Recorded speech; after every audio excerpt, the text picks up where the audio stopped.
अध्यात्म विज्ञान, नई दृष्टि, नई खोज। देखिए, सुनिए और समझिए। अध्यात्म विज्ञानी पूज्य स्वामी श्री कमलेशानंद जी के निर्देशन में सनातन सत्य का अनुसंधान कर जीवन को प्रकाशित करें। स्वामी जी, राजनीति पर धर्म नीति का अंकुश प्रारंभ से रहा है। भगवान हमारे राम, अयोध्या के राम और दशरथ के समय को भी देखें तो मुनि वशिष्ठ जो है उनका आसन दशरथ और राम से ऊपर हुआ करता था। यानी राजनीति से ऊपर धर्म नीति होती थी, क्योंकि धर्म नीति गलत काम नहीं कराती है और राजा को भी अंकुश करती है कि तुम प्रजा को ध्यान रखो, प्रजा तुम्हारी संतान है। लेकिन इन दिनों में राजनीति पर धर्म नीति का अंकुश समाप्त हो गया है। तो आप थोड़ा बताइए अपने अध्यात्म विज्ञान के माध्यम से कि जो राजनीति वर्तमान की चली हुई, चाहे अगर एक गुरु की अगी पॉसिबल नहीं है तो कुछ गुरुओं के समूहों को, उनके ग्रुप को भी इसके साथ में इन्वॉल्व करना चाहिए, ताकि कि जो अराजकता का डिसीजन कोई भी है, ईगो से जुड़ा हुआ कोई भी डिसीजन नहीं लिया जा सके राजनीति के अंदर, और राजनीति भी धर्म नीति से ओतप्रोत रहे। तो इसके बारे में कुछ प्रकाश डालिए। धन्यवाद। बात सही है कि राजनीति से ऊपर धर्म नीति है, मगर धर्मगुरु भी ऐसे लालचू नहीं होने चाहिए। धर्मगुरु भी पैसे से खरीदाया नहीं जाना चाहिए। धर्मगुरु भी चारित्रवान होना चाहिए। धर्मगुरु मास ऑफ पीपल के लिए उनकी क्या भावना है और उनकी तरक्की कैसे होगी, ऐसी समझदारी उसके पास होनी चाहिए। और ख़ास करके धर्मगुरु जब राजकीय नेता से, राजगुरु से ऊपर होता है, तो इतनी बात जरूर ध्यान रखना है कि धर्मगुरु की बात मानवता से जुड़ी हुई होनी चाहिए। कोई व्यक्तिगत संप्रदाय के आधार से उनकी रजूआत नहीं होना चाहिए। तो बात सही है, क्योंकि जो धर्मगुरु होते हैं वो धर्मगुरु सब बड़े समाज का प्रतिपादन करते हैं। जो धर्मगुरु होते हैं वो लोगों की भावनाओं को नज़दीक से समझते हैं। धर्मगुरु व्यक्तिगत रूप से खुद के लिए समाज में से कुछ नहीं लेते हैं। ऐसे पवित्र धर्मगुरु होते हैं तो वो राजनीति से ऊपर आके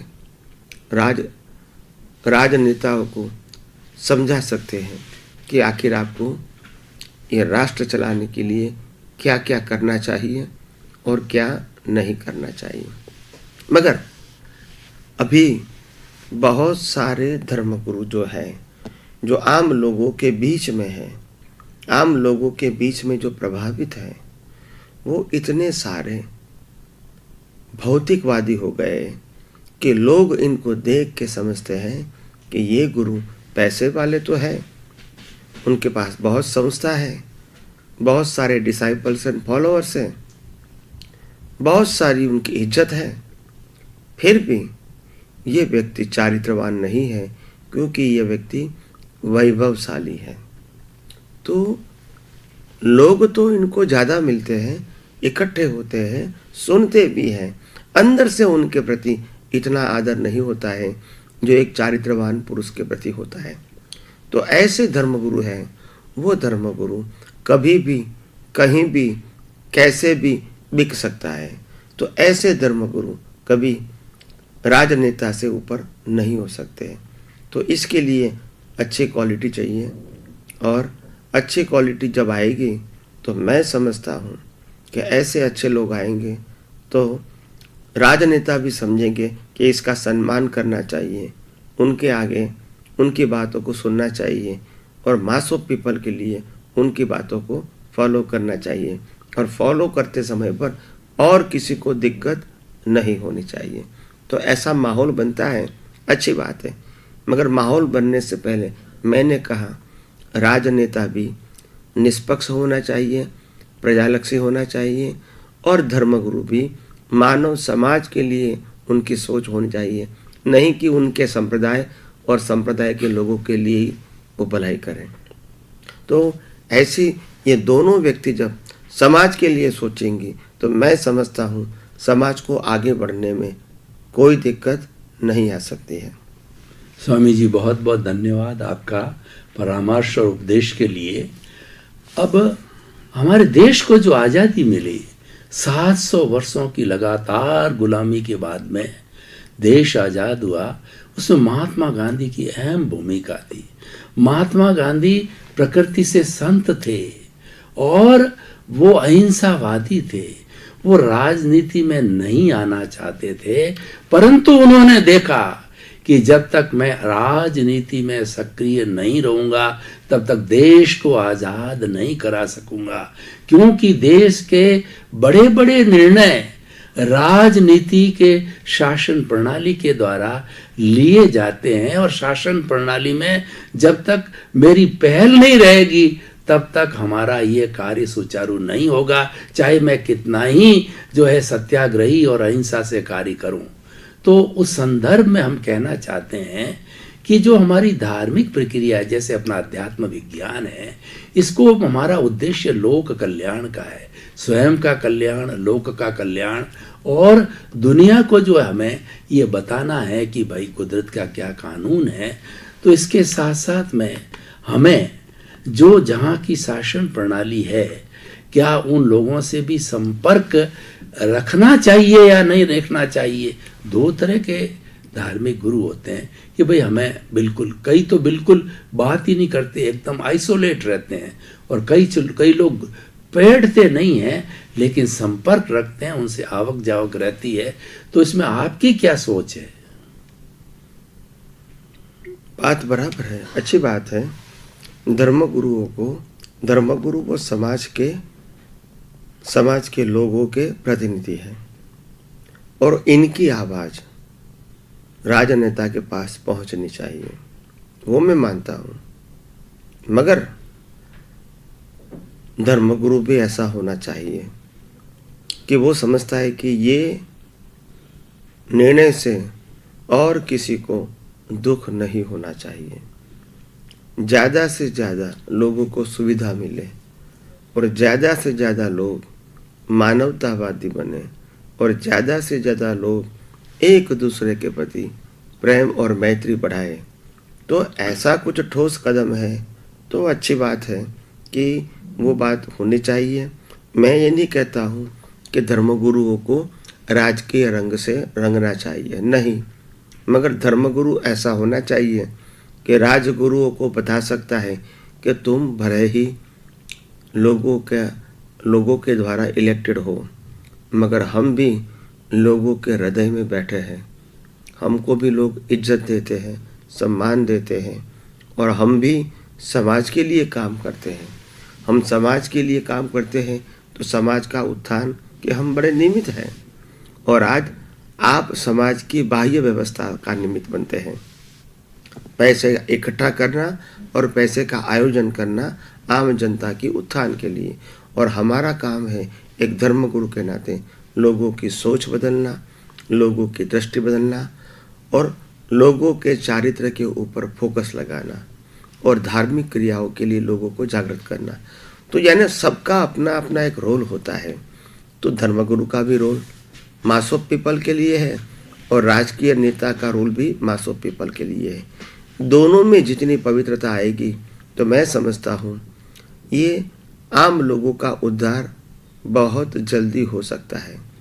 और मैं ये नहीं कहता हूँ कि धर्मगुरुओं को बहुत राजगुरु के नज़दीक आना चाहिए, मगर समय समय पे आम जनता का हित किस में है वो राजगुरुओं को बताना चाहिए और उनको ये कहना चाहिए कि आपको इस प्रकार का डिसीजन आम जनता के लिए, आम जनता के हित के लिए, सबके विकास के लिए लेना चाहिए। तो इस प्रकार से हम प्रेशर डाल सकते हैं। स्वामी जी बहुत बहुत धन्यवाद आपको, इतना बहुत ही उचित हमें जो है परामर्श, उचित उपदेश के लिए।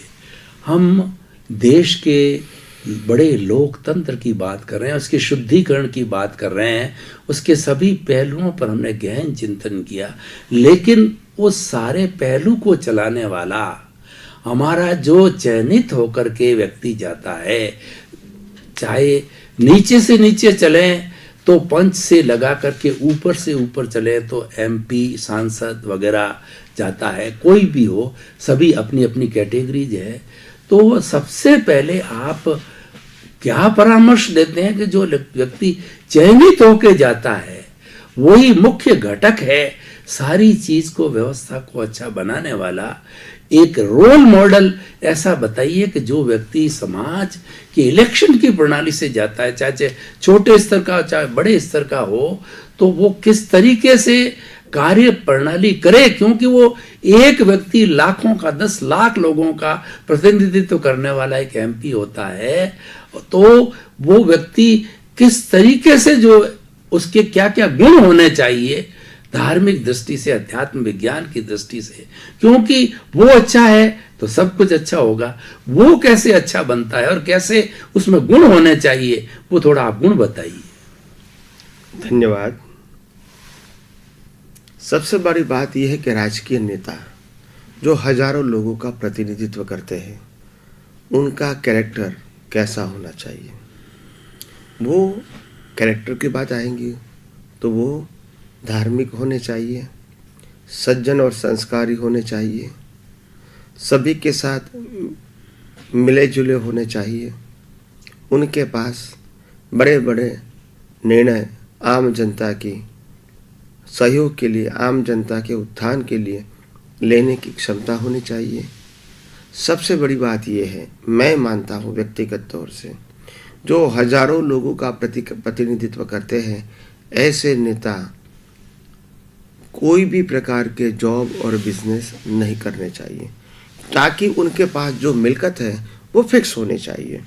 जब भी वो समाज के लिए नेता के रूप में जब उसको इलेक्ट किया जाता है, या तो नेता के रूप में उसको इलेक्शन लड़ाया जाता है, उसी समय से उसको बिजनेस में से रेजिग्नेशन दे देना चाहिए और इनकी इनकम मिलकत फिक्स होने चाहिए। और बाद में जो भी वो इसको मिलेगा वो सिर्फ तनख्वाह मिलेगी, तो इसकी इनकम में फिक्स हो गई और कोई इनकम इसकी नहीं होनी चाहिए। तो क्योंकि अगर इस प्रकार से वो खुद अपने लिए काम करेगा और फिर समाज के लिए भी काम करेगा, ऐसा दोनों बात नहीं हो सकती है। तो आप समझ सकते हैं। तो इसीलिए मैंने कहा कि जो भी लोग सामाजिक जीवन के लिए आगे आते हैं, समाज के उत्थान के लिए आगे आते हैं, इलेक्शन लड़ना चाहता है, नेता बनना चाहता है, लोगों के लिए काम करना चाहता है, उनको अपना खुद का नौकरी या बिजनेस नहीं होना चाहिए। इनकी इनकम, इनके पास जो एसेट्स है, उनके पास जो मिलकत है, वो पब्लिक के सामने दिखा देना चाहिए, ये कंपलसरी होना चाहिए।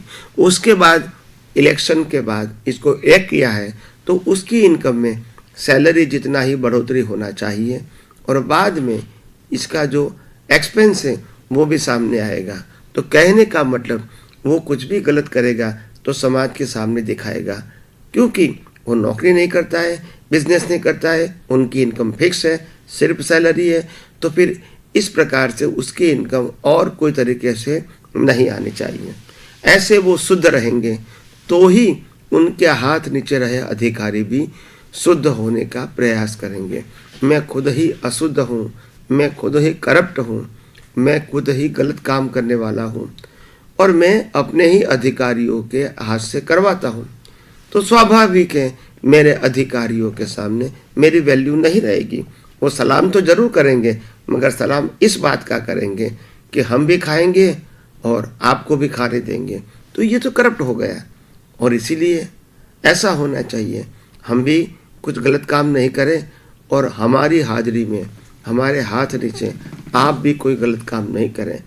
ऐसे अगर लोक सेवक जन नेता आते हैं तो मैं समझता हूँ ये देश और देश के लोगों का उद्धार होना वो एकदम आसान हो जाता है।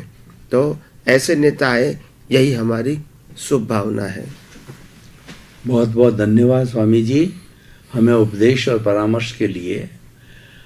कई बार क्या होता है कि पहले का अगर युग देखें तो राजनीति या वो देश की सेवा के लिए हुआ करती थी। उसके अंदर सेवा माइंडेड लोग आते थे कि मुझे तो देश की और मेरे राज्य की और मेरे लोगों की सेवा करनी है। लेकिन इन दिनों में क्या है कि इसको राजनीति को बिजनेस बना दिया है कि लोग धन कमाने के लिए आते हैं। इन के इन प्रकार क्या इसको उनको चांस मिल जाता है यहाँ पर वैसा करने के लिए। बहुत बड़े बजट होते हैं, बहुत बड़ी राशि उनके हाथ में होती है। तो क्या यह कार्य उचित है आपकी दृष्टि से? उचित तो खैर है ही नहीं है, लेकिन फिर भी ऐसे लोगों की मानसिकता सुधरे, सोच सुधरे, उसके लिए आप थोड़ा उपदेश दीजिए। धन्यवाद। सबसे बड़ी बात यह है कि मैंने कहा ना कि जो भी लोग पॉलिटिक्स में आना चाहते हैं उनकी नौकरी धंधा या इनकम ऑफ सोर्सेस सब बंद होने चाहिए, उसके बाद ही वो इलेक्शन लड़ सकते हैं। दूसरी बात, इलेक्शन लड़ने से पहले उनके पास क्या क्या है वो प्रजा को दिखा देना चाहिए कि मेरे पास ये है। तो ये फिक्स हो गया कि उनके पास क्या है, अभी नया कुछ आने वाला नहीं है।